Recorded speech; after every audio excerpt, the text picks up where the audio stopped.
Over on Jaguar Gatorade, a new college football video is out. In this video, we talk about a 2000 game between Oklahoma and Nebraska, and how ABC refused to show the start of the game on the West Coast due to children's programming. Click the card in the upper right corner to watch. And join me tonight on Twitch at 9 p.m. Eastern, where we'll play NFL Trivia for a chance to win cash prizes. Link to join below. And now, on with our feature presentation. I'm going to give you a hypothetical scenario. You're a singer, and you're in a karaoke competition on a cruise ship for some pretty big prizes.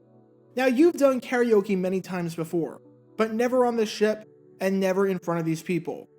You've won certain competitions and placed very high in others by doing your rendition of Don't Stop Believin'. For this competition, because of how good the prizes are, and because you like winning, you want to bring your A game. You want to bring the heat. But this time, instead of singing Don't Stop Believing, not only do you pick a song that's a ballad, and not only do you pick a song that you don't really know that well, but you pick a song that you don't know the words to. Unsurprisingly, the song bombs, and you don't even come close to winning. That strategy makes no sense whatsoever. There's an old saying that if it ain't broke, don't fix it. You don't mess up a winning formula, and you don't mess up a strategy that pretty much always works. So with that in mind, does anybody want to win the AFC South? Seriously, does anyone want to win that division? I mean, after 1 week, no team in the division has a win. That in itself is pretty bizarre. But making the bizarreness increase by a magnitude of 1,000 is the fact that the Indianapolis Colts and Houston Texans played each other, and somehow, that game ended in a tie. The Jacksonville Jaguars have lost 31 out of their last 34 games, so God help them if they want to win this division. That pretty much leaves the Tennessee Titans by default, the number 1 seed in the AFC last year. But I don't even know if they want to win the division. Seriously. Because if they did, then their coaching staff wouldn't have done whatever the heck they did on Sunday, when they made one of the stupidest play calls I've seen in quite some time. It kind of got overshadowed in many ways because of Zach Taylor's atrocious clock management at the end of the Bengals-Steelers game, which you can learn more about by clicking the card in the upper right corner. And because Nathaniel Hackett acted like he had no idea what football was at the end of the Broncos-Seahawks game. But don't get it twisted. There were so many bad coaching decisions in Week 1 that it was shocking as to just how bad the ineptitude across the league was on so many levels. And Mike Vrabel, at least this past Sunday, was no exception to the rule. For those who aren't watching this in the immediate aftermath of the game, here's a brief rundown of how we got to this point. It's September 11th, 2022. It's Week 1 of a brand new NFL season, and we've got an interconference matchup on our hands between the New York Giants and the Tennessee Titans over at Nissan Stadium in Nashville. Oddly enough, this is not the first time I've done a video on a game between the Titans and the Giants, so if you want to learn more about that, click the card in the upper right corner. The Titans are heavily favored to win this one, and it's not too hard to see why on paper. The Titans are coming off of a great season, where they were the number 1 team in the AFC in the regular season, while the Giants have looked like one of the worst teams in football over the last half-decade, and have a brand new head coach, who, while he looks incredibly promising and looks like he knows what he's doing, has repeatedly stated during the offseason that this is not an overnight fix, and that people should taper their expectations. And it's looking incredibly good for the Titans after a great first half, where they jump out to a 13-0 lead, and where the Giants ran just 2 plays past midfield, one of which ended in a strip sack. Even though the Giants are somehow still in this, as it's only a 2-possession game, this has all the makings of a rout if they're not careful and can't get something going out of the locker room. However, after 2 touchdowns on the first 2 drives of the half, with Saquon Barkley punching it in from 4 yards out on the first drive, and with Sterling Shepard catching a 65-yard touchdown pass from Daniel Jones in the second drive, the Giants are right back in it, as it's 13 apiece.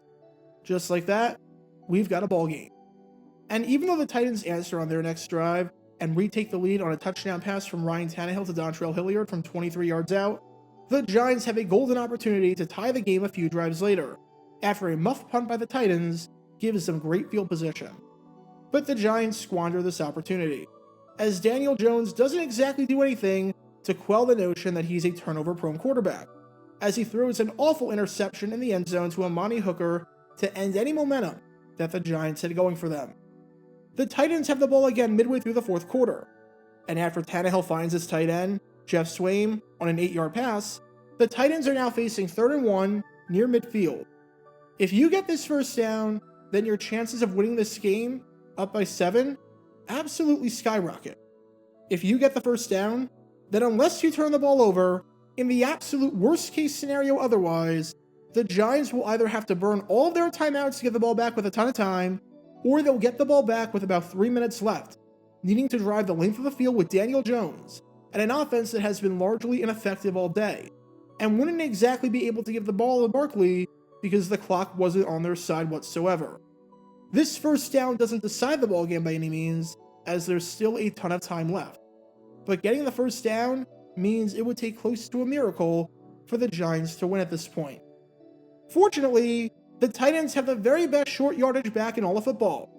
They've got Derrick Henry, as in the leading rusher in the NFL in 2019 and 2020, the man who ran for over 2,000 yards in 2020, becoming just the first running back since Adrian Peterson in 2012 to accomplish this feat, and the man that, before his injury in 2021 midway through the season, was on pace for another 2,000-yard season. Who cares that everyone knows that the ball is going to him? You're putting the ball in his hands and having him win you the game. Just like you're putting the game in the hands of Patrick Mahomes if you need a big play if you're the Chiefs, and just how like you're making Jamar Chase the primary receiver if you're the Bengals and you need a big play.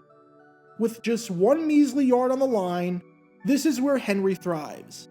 Time to see what he can do. Alright, Derrick Henry, let's see what you got. And they'll give on a tight end around to Okonkwo. On a tight end around. Welcome to Dumb Decisions. Before I break down what happened here, this whole series is about taking an in-depth look at decisions made during games that were clearly awful from the start. This isn't something to look bad in hindsight. Rather, this is something to look awful almost immediately. These are moves where your gut instinct tells you right away that there is no way this could possibly work. And sure enough, your gut instinct was smarter than that of an NFL head coach. And for this one, we're taking a look at the mind of Tennessee Titans head coach Mike Vrabel. Maybe it was offensive coordinator Todd Downing that made the call, but seeing as Vrabel is the man in charge, knew about it, and took responsibility after the game for it, I'm choosing to go after Vrabel. Not that it takes anything away from how stupid the play was, regardless of who called it. The crazy part is that Mike Vrabel, at least in my mind, is a very good head coach, which is something that I did not see coming whatsoever. I whiffed hard on that. He had 1 year of experience as a coordinator, where he was the defensive coordinator of the Houston Texans, and they finished 32nd out of 32 teams in defense. Somehow, he leverages that 1 year into a head coaching gig, and does a very good job, having taken the Titans to a winning record in each of the past 4 seasons, a playoff appearance in each of the last 3 seasons, and a division title in each of the last 2 seasons. And Vrabel has made some absolutely brilliant coaching moves over the years.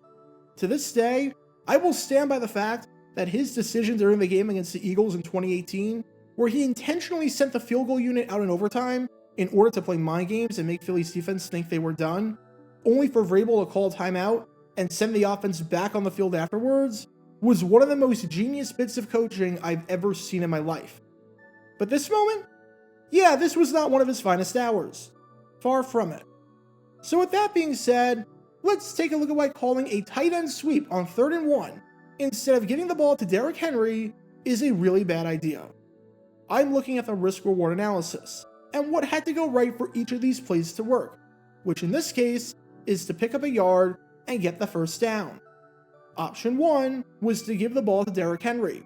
Spoiler alert, Derrick Henry is really good. Even if you know that he's getting the ball, especially when it's the 4th quarter and defenses are gassed, and Henry is playing like he's just getting warmed up since he's a human bowling ball, it doesn't matter. Henry will get the yardage. I looked at every run over the last 3 seasons from 2019 to 2021, where the Titans had a 3rd and 1 or a 4th and 1 situation, and they decided to give the ball to Henry. Keep in mind that I chose 2019 to 21 because it's widely accepted that Henry was not a very good running back for his first 2 3/4 seasons. It was only after he torched Jacksonville on Thursday Night Football in 2018 that he truly became King Henry. So I feel that it's more than fair to look at the last 3 years worth of data. In total, the Titans have had 40 situations on 3rd and 1 and 4th and 1 where Henry got the rock. Henry got the first down on 31 of those 40 plays. That's 77.5% of the time. And even though the data set is obviously smaller, if we just restrict it to last year, in those situations, Henry converted on 82% of those attempts. For all intents and purposes, you had a play that had a 4 in 5 chance at working, just going off of the data. I don't know about you, but a roughly 80% success rate on an offensive play is incredibly high. If I told you that the odds of this working were 4 in 5, I'm sure most of you would say yes, compared to the unknown.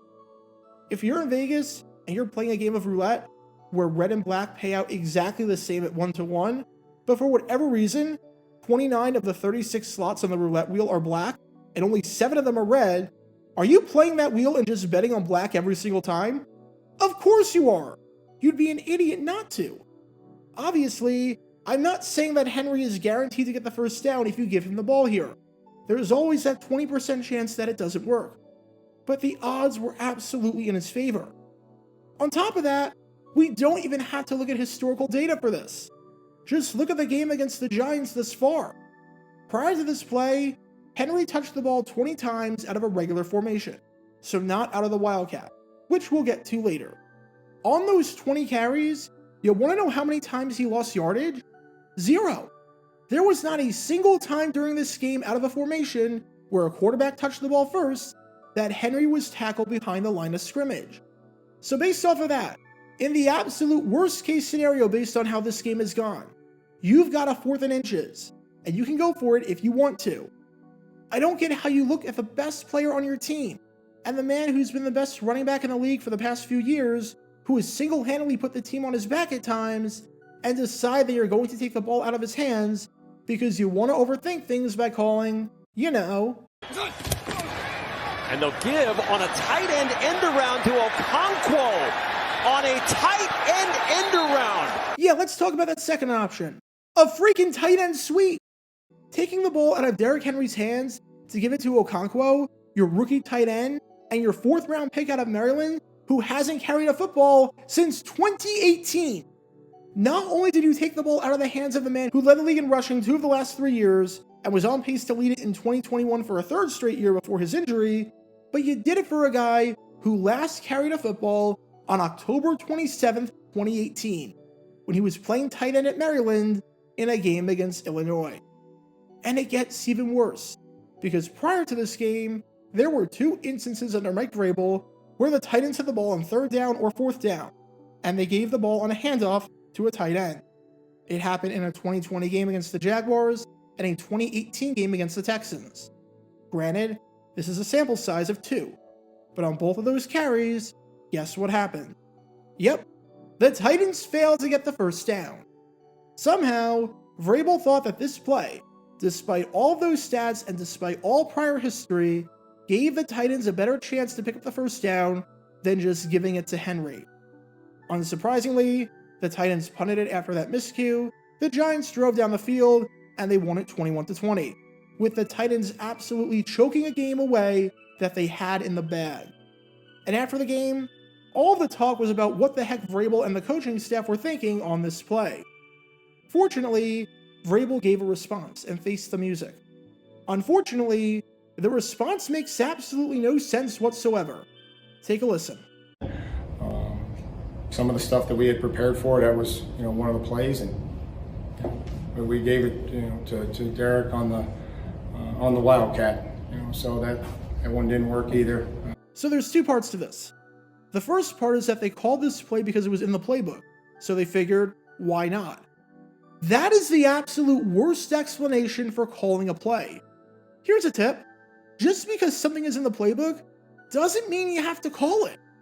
If you're going golfing and you're 120 yards out and you've been feeling great with your 9-iron from 125 in, you don't take out the 6-iron just because it's in the bag and you haven't used it all day. If you're a teacher and you're assigning problems out of a textbook, if the problem in the chapter isn't relevant to the lesson you taught, you don't just assign it as homework simply because it's in the textbook. Sometimes, less is more. Sometimes, you don't have to overthink things and you can simplify, especially if you have a significant edge talent-wise when it comes to Henry versus whoever can stop him in the front 7. And the second part is that they gave the ball to Henry earlier in the game on 3rd down, and it didn't work. But come on, Mike, that's a nonsense argument and you know it. That was on this play right here, which was out of the Wildcat.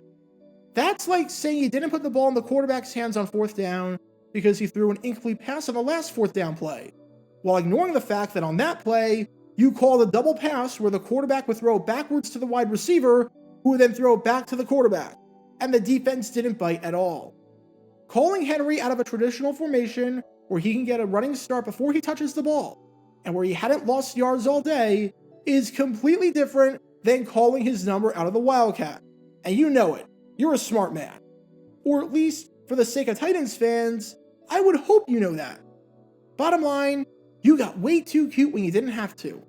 You thought, for some reason, that this was a great time for a gadget play, even though you had a near surefire play in the book. And oh man, did it cost you big time. So what do we learn from all this? All of your problems in life can be solved by just giving the ball to Derrick Henry. If you have the leading rusher in football, use him, especially when he wasn't necessarily struggling on this day, and especially when the alternative is to go to a player who hadn't run the football in 4 years, so long ago that it was before the movie Bohemian Rhapsody even came out. Sometimes, you don't need to outsmart the competition to have a play work.